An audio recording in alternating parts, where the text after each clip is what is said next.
and it's 36 degrees. So it's another cold morning. The good news is the wind is not quite as bad as yesterday, although it's still a little breezy. So definitely bundle up. Yesterday morning we went down to 36 where we are today. And for those of you wondering, is that the coldest of the year? Well, we were getting close. Back in January on the 24th, we did get down to 33. So no, we didn't get to freezing. So far, I think the cloud cover is basically helping us to keep the temperature from really dropping dramatically. So we are looking at 39 out at Naval Air Station, 38 at the airport, and 35 out in George West. Up here in Beeville, which probably might be the coldest spot, at 35. We could drop another degree or two.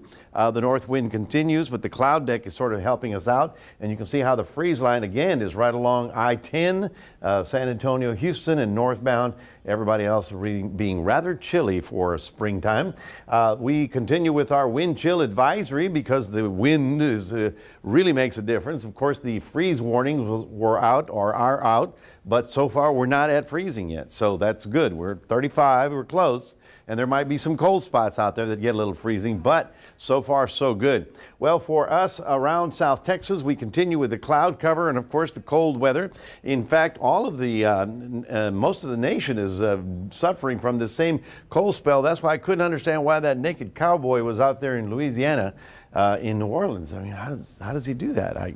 Well, anyway, it's the very, very cold here. Now, all of this cold is going to be rolling eastward while a big California storm moves ashore. Now, they're already waterlogged, so they're going to have a lot of debris flows, a lot of flooding, a lot of flash flooding out of this. And this is one of actually 3 storms that are lined up to hit the West Coast, and they'll eventually have something to do with us. That front will come through here, but as a Pacific front, it's not nearly as cold as an Arctic front. This is an Arctic front. You can see how the temperatures are below zero, or actually below freezing throughout much of the northern plains. And yes, it is March, okay? So while all of South Texas, Central Texas, around the coast, all of these are in the freeze watches because of the storm being so late in the season.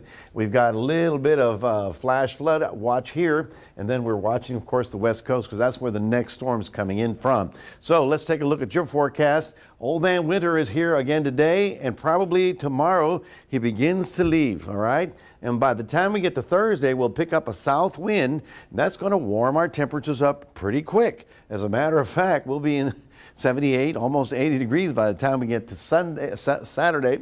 Sunday, we watch that front come through, but it looks like it's going to be a very weak front, so I don't think you'll even notice it as it comes through. Our area may drop just a few degrees. So cold for today, getting up to, actually, that should be about 50, and that's about 57. So that's your forecast high for today.